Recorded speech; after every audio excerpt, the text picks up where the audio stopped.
ಆಕಾಶಕ್ಕೆ ಹೋಗಿದ್ದ ಚಿನ್ನದ ಬೆಲೆ ಕೆಳಗೆ ಬರಲು ಎರಡು ದೇಶಗಳೇ ಕಾರಣ. ಜಗತ್ತಿನ ಬಲಿಷ್ಠ ರಾಷ್ಟ್ರಗಳು ದಿಢೀರಂತ ಟನ್ಗಟ್ಟಲೆ ಚಿನ್ನವನ್ನ ಯಾಕೆ ಮಾರ್ತಿವೆ ಗೊತ್ತಾ? ಒಂದ್ ಕಡೆ ಯುದ್ಧದ ಖರ್ಚಿಗಾಗಿ, ಬಜೆಟ್ ಸರಿದೂಗಿಸಲು ರಷ್ಯಾ ಅಧ್ಯಕ್ಷ ಪುಟಿನ್ ತಮ್ಮ ಖಜಾನೆ ಖಾಲಿ ಮಾಡ್ತಿದ್ರೆ, ಇನ್ನೊಂದ್ ಕಡೆ ನಮ್ಮ ದೇಶದ ಕರೆನ್ಸಿ ಉಳಿಸಿಕೊಳ್ಳೋಕೆ ಟರ್ಕಿ ಕೇವಲ 2 ವಾರಗಳಲ್ಲಿ ಬರೋಬ್ಬರಿ 60 ಟನ್ ಬಂಗಾರವನ್ನ ಸೇಲ್ ಮಾಡಿದೆ. ಇದರ ನೇರ ಎಫೆಕ್ಟ್ ಜಾಗತಿಕ ಮಾರುಕಟ್ಟೆಯಲ್ಲಿ 1983ರ ಬಳಿಕ ಚಿನ್ನದ ಬೆಲೆಯಲ್ಲಿ ಅತಿದೊಡ್ಡ ಕುಸಿತಕ್ಕೆ ಕಾರಣವಾಗಿದೆ. ಪೋಲೆಂಡ್ ಕೂಡ ಬಿಗ್ ಯೂಟರ್ನ್ ತೆಗೆದುಕೊಂಡಿದ್ದು, ತಾಂಜಾನಿಯಾ ಕೂಡ ಬಂಗಾರ ಮಾರುತ್ತಾ ಇದೆ. ಹಾಗಾದ್ರೆ ದೇಶಗಳು ಯಾಕೆ ಚಿನ್ನವನ್ನ ಭಾರೀ ಪ್ರಮಾಣದಲ್ಲಿ ಮಾರುತ್ತಿವೆ? ಹೀಗೆ ಬಂಗಾರ ಮಾರಿದ್ರೆ ಏನಾಗುತ್ತೆ? ಮುಂದಿನ ದಿನಗಳಲ್ಲಿ ಚಿನ್ನದ ಬೆಲೆ ಇನ್ನಷ್ಟು ಕಮ್ಮಿ ಆಗುತ್ತಾ? ಏನಿದು ಗ್ಲೋಬಲ್ ಗೋಲ್ಡ್ ಗೇಮ್? ಬನ್ನಿ ನೋಡೋಣ. ರಷ್ಯಾದಿಂದ ಟನ್ ಗಟ್ಟಲೆ ಚಿನ್ನ ಮಾರಾಟ. ಎಸ್, ಜಗತ್ತಿನ 2 ಪ್ರಮುಖ ದೇಶಗಳು ಈಗ ಚಿನ್ನವನ್ನ ಭಾರೀ ಪ್ರಮಾಣದಲ್ಲಿ ಮಾರ್ತಾ ಇವೆ. ಇದು ಮಾರುಕಟ್ಟೆಗೆ ದೊಡ್ಡ ಹೊಡೆತವನ್ನು ನೀಡ್ತಾ ಇದೆ. ಮೊದಲಿಗೆ ನಮ್ಮ ದೇಶದ ಮಿತ್ರ ರಾಷ್ಟ್ರ ರಷ್ಯಾದ ಕಡೆ ಬರೋಣ. ವರ್ಲ್ಡ್ ಗೋಲ್ಡ್ ಕೌನ್ಸಿಲ್ ನೀಡಿರುವ ಡೇಟಾ ಪ್ರಕಾರ ಈ ವರ್ಷದ ಮೊದಲ 2 ತಿಂಗಳಲ್ಲಿ, ಅಂದರೆ ಜನವರಿ ಮತ್ತು ಫೆಬ್ರವರಿಯಲ್ಲಿ ರಷ್ಯಾ ತನ್ನ ಮೀಸಲು ನಿಧಿಯಿಂದ ಸುಮಾರು 15 ಮೆಟ್ರಿಕ್ ಟನ್ ಚಿನ್ನವನ್ನ ಮಾರಾಟ ಮಾಡಿದೆ. ಇದು 2002ರ ಬಳಿಕ ರಷ್ಯಾ ಮಾರುತ್ತಿರುವ ಅತಿ ದೊಡ್ಡ ಚಿನ್ನದ ಮಾರಾಟ ಅಥವಾ ಡ್ರಾ ಡೌನ್ ಆಗಿದೆ. ಅಧಿಕೃತ ಮಾಹಿತಿಯ ಪ್ರಕಾರ ಜನವರಿಯಲ್ಲಿ 3 ಲಕ್ಷ ಟ್ರಾಯ್ ಔನ್ಸ್ ಮತ್ತು ಫೆಬ್ರವರಿಯಲ್ಲಿ 2 ಲಕ್ಷ ಟ್ರಾಯ್ ಔನ್ಸ್ ಚಿನ್ನವನ್ನ ರಷ್ಯಾದ ಸೆಂಟ್ರಲ್ ಬ್ಯಾಂಕ್ ಓಪನ್ ಮಾರ್ಕೆಟ್ನಲ್ಲಿ ಮಾರಾಟ ಮಾಡಲಾಗಿದೆ. ಈ ಹಿಂದೆ ರಷ್ಯಾದ ಹಣಕಾಸು ಸಚಿವಾಲಯ ಚಿನ್ನವನ್ನ ಸೆಂಟ್ರಲ್ ಬ್ಯಾಂಕಿಗೆ ಮಾರಾಟ ಮಾಡುವಂತಹ ಇಂಟರ್ನಲ್ ಬಿಸಿನೆಸ್ ನಡೀತಾ ಇತ್ತು. ಆದರೆ ಈಗಿನ ಮಾರಾಟ ಡೈರೆಕ್ಟ್ ಆಗಿ ಮಾರ್ಕೆಟ್ನಲ್ಲಿಯೇ ನಡೀತಾ ಇದೆ. ಇದರಿಂದ ರಷ್ಯಾದ ಒಟ್ಟು ಚಿನ್ನದ ಮೀಸಲು 74.3 ಮಿಲಿಯನ್ ಟ್ರಾಯ್ ಔನ್ಸ್ಗೆ ಕುಸಿದಿದ್ದು, ಇದು ಮಾರ್ಚ್ 2022ರ ನಂತರದ ಅತಿ ಕಡಿಮೆ ಮಟ್ಟವಾಗಿದೆ. ಯುದ್ಧದ ಖರ್ಚಿಗಾಗಿ ಪುಟಿನ್ ಖಜಾನೆ ಖಾಲಿ. ಅಷ್ಟಕ್ಕೂ ರಷ್ಯಾ ಈ ರೀತಿ ಬಂಗಾರವನ್ನು ಯಾಕೆ ಮಾರ್ತಿದೆ ಗೊತ್ತಾ? ಇದಕ್ಕೆ ಪ್ರಮುಖ ಕಾರಣ ಪಾಶ್ಚಿಮಾತ್ಯ ದೇಶಗಳು ಹೇರಿರುವ ಕಠಿಣ ನಿರ್ಬಂಧಗಳು ಮತ್ತು ದಿನೇ ದಿನೇ ಹೆಚ್ಚುತ್ತಿರುವ ಬಜೆಟ್ ಕೊರತೆ. 2022-2025ರ ಅವಧಿಯಲ್ಲಿ ರಷ್ಯಾದ ಫೆಡರಲ್ ಬಜೆಟ್ ಕೊರತೆ ಬರೋಬ್ಬರಿ 15 ಟ್ರಿಲಿಯನ್ ರೂಬಲ್ಸ್, ಅಂದರೆ ಸುಮಾರು $183 ಬಿಲಿಯನ್ ದಾಟಿದೆ. ಈ ವರ್ಷದ ಮೊದಲ 2 ತಿಂಗಳಲ್ಲಿ ಮತ್ತೆ 3.5 ಟ್ರಿಲಿಯನ್ ರೂಬಲ್ಸ್ ಕೊರತೆ ದಾಖಲಾಗಿದೆ. ಜೊತೆಗೆ ಉಕ್ರೇನ್ ಮೇಲಿನ ಯುದ್ಧದ ನಿರಂತರ ಖರ್ಚು ರಷ್ಯಾವನ್ನ ಹೈರಾಣಾಗಿಸಿದೆ. ಪಾಶ್ಚಿಮಾತ್ಯ ದೇಶಗಳು ರಷ್ಯಾದ ಸುಮಾರು $300 ಬಿಲಿಯನ್ ವಿದೇಶಿ ಆಸ್ತಿಯನ್ನ ಫ್ರೀಸ್ ಮಾಡಿವೆ. ಹೀಗಾಗಿ ರಷ್ಯಾಗೆ ಈಗ ಹಣದ ತುರ್ತು ಅಗತ್ಯವಿದೆ. ಮಾರುಕಟ್ಟೆ ಮಧ್ಯಸ್ಥಿಕೆಗೆ ಲಭ್ಯವಿರುವ ಕೆಲವೇ ವಿದೇಶಿ ಕರೆನ್ಸಿಗಳಲ್ಲಿ ಒಂದಾದ ಯುವನ್ ಅನ್ನ ಉಳಿಸಿಕೊಳ್ಳುವ ಉದ್ದೇಶದಿಂದಲೂ ರಷ್ಯಾ ಈ ಚಿನ್ನದ ಮಾರಾಟಕ್ಕೆ ಇಳಿದಿದೆ ಎಂದು ವಿಶ್ಲೇಷಕರು ಹೇಳ್ತಿದ್ದಾರೆ. ಜನವರಿಯ ಚಿನ್ನದ ಮಾರಾಟದಿಂದ ರಷ್ಯಾ ಸುಮಾರು $1.46 ಬಿಲಿಯನ್ ಸಂಗ್ರಹಿಸಿದೆ ಎನ್ನಲಾಗಿದ್ದು, ಆದರೆ ರಷ್ಯಾ ಎಷ್ಟೇ ಚಿನ್ನ ಮಾರಾಟ ಮಾಡುತ್ತಿದ್ದರೂ ಕೂಡ ಅದು ಬಜೆಟ್ನ ಕೊರತೆಯನ್ನ ನೀಗಿಸುತ್ತಿಲ್ಲ. ಕೇವಲ ಸಣ್ಣ ಪಾರ್ಟ್ ಅನ್ನ ಗೋಲ್ಡ್ ಕವರ್ ಮಾಡ್ತಾ ಇದೆ. ಈಗ ತೈಲಕ್ಕೆ ನಿರ್ಬಂಧವನ್ನ ತೆರೆದಿರುವುದು ಹಾಗೂ ತೈಲ ಬೆಲೆ ಹೆಚ್ಚಳ ಕಾರಣದಿಂದ ರಷ್ಯಾಗೆ ಸ್ವಲ್ಪ ಲಾಭ ಆಗ್ತಾ ಇದೆ. ಆದರೆ ಅದು ಕೂಡ ಸಾಕಾಗಲ್ಲ ಎನ್ನಲಾಗ್ತಿದೆ. ಆದ್ದರಿಂದ ರಷ್ಯಾದಿಂದ ಮತ್ತಷ್ಟು ಬಂಗಾರ ಮಾರಾಟವಾಗುವ ನಿರೀಕ್ಷೆ ಇದೆ. ಟರ್ಕಿಯಿಂದ 2 ವಾರದಲ್ಲಿ 60 ಟನ್ ಚಿನ್ನ ಸೇಲ್. ಕರೆನ್ಸಿ ಉಳಿಸಿಕೊಳ್ಳಲು ಟರ್ಕಿ ಹರಸಾಹಸ. ಅದಿಷ್ಟು ರಷ್ಯಾ ಕತೆ ಆಯಿತು. ಈಗ ಟರ್ಕಿಯ ಕತೆ ಕೇಳಿ. ರಷ್ಯಾದಿಂದ ಟರ್ಕಿಯ ಪರಿಸ್ಥಿತಿ ಮತ್ತಷ್ಟು ಗಂಭೀರವಾಗಿದೆ. ಇರಾನ್ ಇಸ್ರೇಲ್ ಯುದ್ಧ ಶುರುವಾದ ಬೆನ್ನಲ್ಲೇ ಟರ್ಕಿ ಚಿನ್ನವನ್ನ ಮಾರಾಟ ಮಾಡ್ತಾ ಇದೆ. ಮಾರ್ಚ್ನ ಮೊದಲ 2 ವಾರಗಳಲ್ಲೇ ಟರ್ಕಿಯ ಸೆಂಟ್ರಲ್ ಬ್ಯಾಂಕ್ ಸುಮಾರು 60 ಟನ್ ಚಿನ್ನವನ್ನ ಮಾರುಕಟ್ಟೆಯಲ್ಲಿ ಮಾರಾಟ ಮಾಡಿದೆ. ಲಂಡನ್ ಮಾರುಕಟ್ಟೆಯಲ್ಲಿ ಬ್ಯಾಂಕ್ ಆಫ್ ಇಂಗ್ಲೆಂಡ್ ಬಳಿ ಇರುವ ಚಿನ್ನವನ್ನ ಸ್ಟಾಂಪ್ ಮಾಡಿದೆ. ಈಗ 60 ಟನ್ ಚಿನ್ನ ಮೌಲ್ಯ ಬರೋಬ್ಬರಿ $8 ಮಿಲಿಯನ್ ಅಧಿಕ. ಟರ್ಕಿ ಯಾಕೆ ಇಷ್ಟೊಂದು ಆತುರದಿಂದ ಚಿನ್ನವನ್ನ ಮಾರುತ್ತಿದೆ ಅಂದ್ರೆ, ತಮ್ಮ ದೇಶದ ಕರೆನ್ಸಿ ಲೀರಾವನ್ನ ಉಳಿಸಿಕೊಳ್ಳಲು. ಇರಾನ್ ಯುದ್ಧದ ಪರಿಣಾಮವಾಗಿ ಟರ್ಕಿಯಿಂದ ವಿದೇಶಿ ಹೂಡಿಕೆದಾರರು ತಮ್ಮ ಬಂಡವಾಳವನ್ನ ರಾತ್ರೋರಾತ್ರಿ ಹಿಂಪಡೆಯುತ್ತಿದ್ದಾರೆ. ಇಂಧನ ಆಮದು ವೆಚ್ಚ ವಿಪರೀತವಾಗಿ ಹೆಚ್ಚಾಗಿದೆ. ಭೌಗೋಳಿಕ ಉದ್ವಿಗ್ನತೆಯಿಂದಾಗಿ ಟರ್ಕಿಯ ಕರೆನ್ಸಿ ಲೀರಾ ಡಾಲರ್ ಎದುರು ಪಾತಾಳಕ್ಕೆ ಕುಸಿದಿದೆ. ಫೆಬ್ರವರಿ 2026ರ ಅಂತ್ಯದ ವೇಳೆಗೆ ಲೀರಾ ಬರೋಬ್ಬರಿ 11ನೇ ಬಾರಿಗೆ ದಾಖಲೆಯ ಕುಸಿತ ಕಂಡಿತ್ತು. ಲೀರಾವನ್ನ ಕಾಪಾಡಲು ಟರ್ಕಿ ಬ್ಯಾಂಕ್ ಈಗಾಗಲೇ ತನ್ನ $30 ಬಿಲಿಯನ್ ಮೀಸಲು ಹಣವನ್ನ ಖರ್ಚು ಮಾಡಿ ಕೈ ಸುಟ್ಟುಕೊಂಡಿದೆ. ಹೀಗಾಗಿ ಬೇರೆ ದಾರಿ ಇಲ್ಲದೆ ಡಾಲರ್ ಮತ್ತು ಲಿಕ್ವಿಡಿಟಿ ಪಡೆಯಲು ತನ್ನ ಬಳಿ ಇದ್ದ ಚಿನ್ನವನ್ನೇ ಅಸ್ತ್ರವಾಗಿ ಬಳಸ್ತಾ ಇದೆ. 1983ರ ಬಳಿಕ ಅತಿದೊಡ್ಡ ಕುಸಿತ ಕಂಡ ಗೋಲ್ಡ್, ಚಿನ್ನ ದಿಢೀರ್ ಕುಸಿಯಲು ರಷ್ಯಾ ಟರ್ಕಿ ಕಾರಣ. ಓಕೆ, ರಷ್ಯಾ ಮತ್ತು ಟರ್ಕಿಯ ಗೋಲ್ಡ್ ಸೆಲ್ಲಿಂಗ್ ಸ್ಟೋರಿಯನ್ನ ನೀವು ನೋಡಿದ್ರಿ.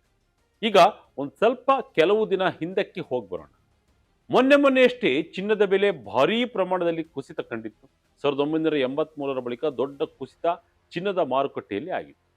ಅದಕ್ಕೆ ಆಗ ಬೇರೆ ಬೇರೆ ಕಾರಣಗಳನ್ನು ನೀಡಲಾಗಿತ್ತು. ಆದರೆ ರಷ್ಯಾ ಮತ್ತು ಟರ್ಕಿಯ ಬಂಗಾರ ಮಾರಾಟದಿಂದಲೇ ಜಾಗತಿಕ ಮಟ್ಟದಲ್ಲಿ ಚಿನ್ನದ ಬೆಲೆ ತಲ್ಲಣಗೊಂಡಿದೆ ಎಂದು ಈಗ ಹೇಳಲಾಗ್ತಾ ಇದೆ. ಯಾಕೆಂದ್ರೆ ಟರ್ಕಿ ಯಾವುದೇ ಬೆಲೆಗೆ ಚಿನ್ನ ಮಾರಲು ಸಿದ್ಧವಾಗಿತ್ತು. ಬೆಲೆ ಎಷ್ಟೇ ಇದ್ದರೂ ಕರೆನ್ಸಿ ಉಳಿಸಿಕೊಳ್ಳಲು ಚಿನ್ನವನ್ನ ಮಾರಾಟ ಮಾಡಲೇಬೇಕಾದ ಅನಿವಾರ್ಯತೆ ಟರ್ಕಿಗೆ ಬಂದಿತ್ತು. ಇದರಿಂದಾಗಿ ಮಾರುಕಟ್ಟೆಗೆ ಒಮ್ಮೆಲೆ ಭಾರೀ ಪ್ರಮಾಣದ ಚಿನ್ನ ಹರಿದು ಬಂತು.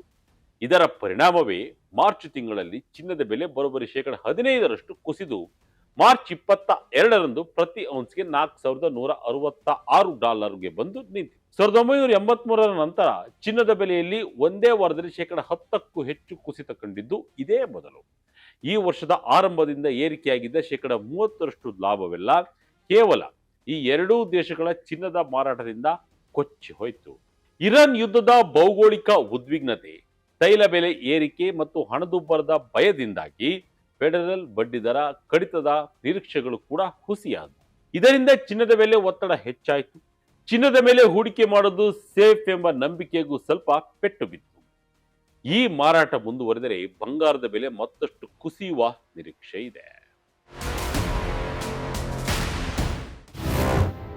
ರಸ್ತೆ ಕಟ್ಟಲು ಚಿನ್ನ ಮಾರುತ್ತಿರುವ ತಾಂಜಾನಿಯಾ, ಭಾರತದಿಂದಲೂ ಚಿನ್ನದ ಖರೀದಿ ಕಡಿಮೆ.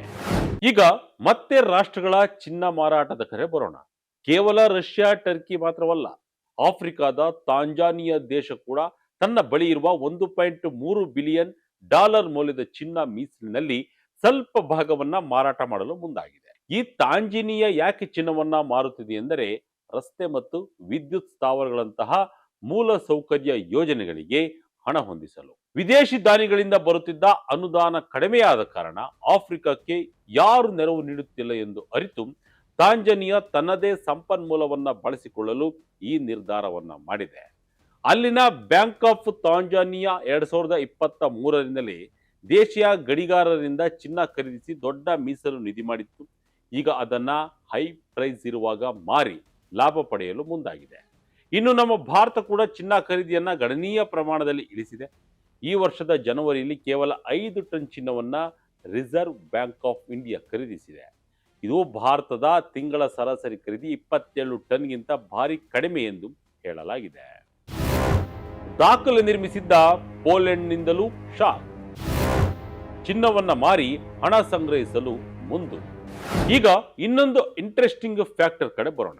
ಕಳೆದ 2 ವರ್ಷಗಳಿಂದ ವಿಶ್ವದಲ್ಲೇ ಅತಿ ಹೆಚ್ಚು ಚಿನ್ನ ಖರೀದಿಸುತ್ತಿದ್ದ ಪೋಲೆಂಡ್ ಕೂಡ ಈಗ ಮಾರುಕಟ್ಟೆಗೆ ದೊಡ್ಡ ಶಾಕ್ ಕೊಟ್ಟಿದೆ.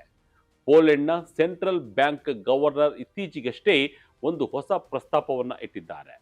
ಯುರೋಪಿಯನ್ ಒಕ್ಕೂಟದ $174 ಬಿಲಿಯನ್ ಮೌಲ್ಯದ ಶಸ್ತ್ರಾಸ್ತ್ರಗಳಿಗಾಗಿ ಸಾಲ ಪಡೆಯುವ ಬದಲಿಗೆ ತಮ್ಮ ಬಳಿ ಇರುವ ಸುಮಾರು 550 ಟನ್ ಚಿನ್ನದ ಮೀಸಲನ್ನ ಬಳಸಿ 48 ಬಿಲಿಯನ್ ಜ್ಲೋಟಿ ಅಂದರೆ $13 ಬಿಲಿಯನ್ ಹಣವನ್ನು ಸಂಗ್ರಹಿಸಲು ಪೋಲೆಂಡ್ ಮುಂದಾಗಿದೆ. ಸದ್ಯಕ್ಕೆ ಅಲ್ಲಿ ಯಾವುದೇ ಅಧಿಕೃತ ಚಿನ್ನದ ಮಾರಾಟ ಆಗಿಲ್ಲ. ಬದಲಾಗಿ ಅಕೌಂಟಿಂಗ್ ಮೂಲಕ ಲಾಭ ತೋರಿಸುವ ಅಥವಾ ಚಿನ್ನವನ್ನ ಮಾರಿ ಮತ್ತೆ ಖರೀದಿಸುವ ಲೆಕ್ಕಾಚಾರ ನಡೀತಾ ಇದೆ. ಆದರೆ ಇಲ್ಲಿ ಅಸಲಿ ವಿಚಾರ ಬೇರೆಯೇ ಇದೆ. 2024 ಮತ್ತು 25ರಲ್ಲಿ ವರ್ಷಕ್ಕೆ 100 ಟನ್ಗೂ ಅಧಿಕ ಚಿನ್ನವನ್ನ ಖರೀದಿಸುವ ಮೂಲಕ ಪೋಲೆಂಡ್ ಜಗತ್ತಿನ ಅತಿ ದೊಡ್ಡ ಚಿನ್ನದ ಖರೀದಿದಾರನಾಗಿತ್ತು. ಅಂತಹ ಬೃಹತ್ ಖರೀದಿದಾರನೇ ಈಗ ಚಿನ್ನವನ್ನ ಅಡಮಾನ ಇಡುವ ಅಥವಾ ಮಾರಾಟ ಮಾಡುವ ಸುಳಿವು ನೀಡಿರುವುದು ಮಾರುಕಟ್ಟೆಯಲ್ಲಿ ಭಾರಿ ಆತಂಕವನ್ನ ಸೃಷ್ಟಿಸಿದೆ. ಅಧಿಕೃತವಾಗಿ ಚಿನ್ನ ಮಾರಾಟವಾಗದಿದ್ದರೂ ಜಾಗತಿಕ ಮಾರುಕಟ್ಟೆಯಲ್ಲಿ ಚಿನ್ನದ ಬೇಡಿಕೆ ಕುಸಿಯುವ ಭಯವೇ ಬೆಲೆ ಇಳಿಕೆಗೆ ಬಹುಮುಖ್ಯ ಕಾರಣವಾಗಿದೆ. ಚೀನಾದಿಂದ ಹೆಚ್ಚಿನ ಚಿನ್ನ ಖರೀದಿ ಕಂಟಿನ್ಯೂ. ಅಮೆರಿಕವೇ ಟಾಪ್ ಗೋಲ್ಡ್ ರಿಸರ್ವ್ ದೇಶ. ಇದೆಲ್ಲ ಒಂದು ಕಡೆಯಾದ್ರೆ ಜಗತ್ತಿನ ಬಹುತೇಕ ಸೆಂಟ್ರಲ್ ಬ್ಯಾಂಕ್ಗಳು ಈಗಲೂ ಚಿನ್ನವನ್ನ ಖರೀದಿಸುವ ಕಡೆಗೆ ಗಮನ ಹರಿಸಿವೆ.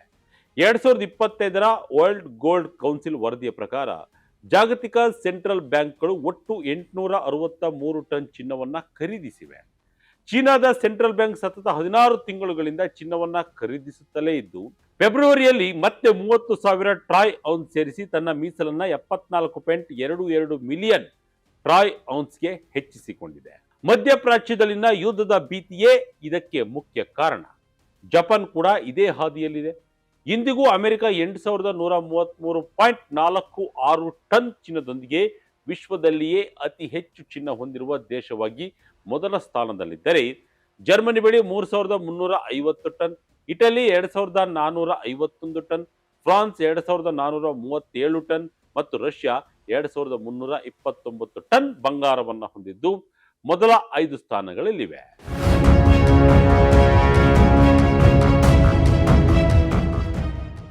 ಒಟ್ಟಿನಲ್ಲಿ ಜಾಗತಿಕ ಮಟ್ಟದಲ್ಲಿ ಯಾವುದೇ ದೇಶದ ಸೆಂಟ್ರಲ್ ಬ್ಯಾಂಕ್ಗಳು ಚಿನ್ನವನ್ನ ಮಾರಾಟ ಮಾಡುವುದು ಬಹಳ ಅಪರೂಪ. ಯಾಕೆಂದರೆ ಚಿನ್ನವೆಂದರೆ ಆರ್ಥಿಕ ಸ್ಥಿರತೆಯ ಸಂಕೇತ, ಡಾಲರ್ಗೆ ಪರ್ಯಾಯ ಶಕ್ತಿ ಹಾಗೂ ಹಣದುಬ್ಬರದ ವಿರುದ್ಧದ ರಕ್ಷಾ ಕವಚ. ಆದರೆ ಯಾವಾಗ ದೇಶದಲ್ಲಿ ದಿಢೀರ್ ಆರ್ಥಿಕ ಬಿಕ್ಕಟ್ಟು, ಕರೆನ್ಸಿ ಪತನ ಅಥವಾ ಯುದ್ಧದಂತಹ ಪರಿಸ್ಥಿತಿ ನಿರ್ಮಾಣವಾಗುತ್ತದೆಯೋ ಆಗ ಆಪತ್ಕಾಲದ ನಿಧಿಯಾಗಿರುವ ಈ ಚಿನ್ನವನ್ನೇ ಕರಗಿಸಿ ಜೀವ ಉಳಿಸಿಕೊಳ್ಳಬೇಕಾಗುತ್ತದೆ. ರಷ್ಯಾ ಮತ್ತು ಟರ್ಕಿ ದೇಶಗಳು ಈಗ ಮಾಡುತ್ತಿರುವುದು ಇದನ್ನೇ. ತಮ್ಮ ದೇಶದ ಆರ್ಥಿಕತೆಯನ್ನ ಕಾಪಾಡಿಕೊಳ್ಳಲು, ಯುದ್ಧದ ಖರ್ಚು ನಿಭಾಯಿಸಲು ಮತ್ತು ಕರೆನ್ಸಿ ಪತನವನ್ನ ತಡೆಯಲು ಬೇರೆ ದಾರಿ ಇಲ್ಲದೆ ಟನ್ಗಟ್ಟಲೆ ಚಿನ್ನವನ್ನ ಮಾರುಕಟ್ಟೆಗೆ ಸುರಿತಾ ಇದೆ. ಇದರಿಂದ ಜಾಗತಿಕ ಮಾರುಕಟ್ಟೆಯಲ್ಲಿ ಬೇಡಿಕೆಗಿಂತ ಪೂರೈಕೆ ಹೆಚ್ಚಾಗಿ ಚಿನ್ನದ ಬೆಲೆ ದಿಢೀರ್ ಪಾತಾಳ ಕಂಡಿದೆ. ಮುಂದೇನಾಗುತ್ತದೆ? ಇದೇ ರೀತಿ ಚಿನ್ನಕ್ಕೆ ಬೇಡಿಕೆ ಕುಸಿಯುತ್ತಾ, ಬೆಲೆ ಇಳಿಯುತ್ತಾ ಎಂಬುದನ್ನು ಕಾದು ನೋಡಬೇಕಿದೆ. ಇದಾಗಿತ್ತು ಈ ಕ್ಷಣದ ಇಂಟ್ರೆಸ್ಟಿಂಗ್ ಸ್ಟೋರಿ. ಇದೇ ರೀತಿ ಸ್ಟೋರಿಗಾಗಿ Vijaya Karnataka website, YouTube page, Facebook page follow ಮಾಡ್ತಾ ಇರಿ. ಧನ್ಯವಾದಗಳು.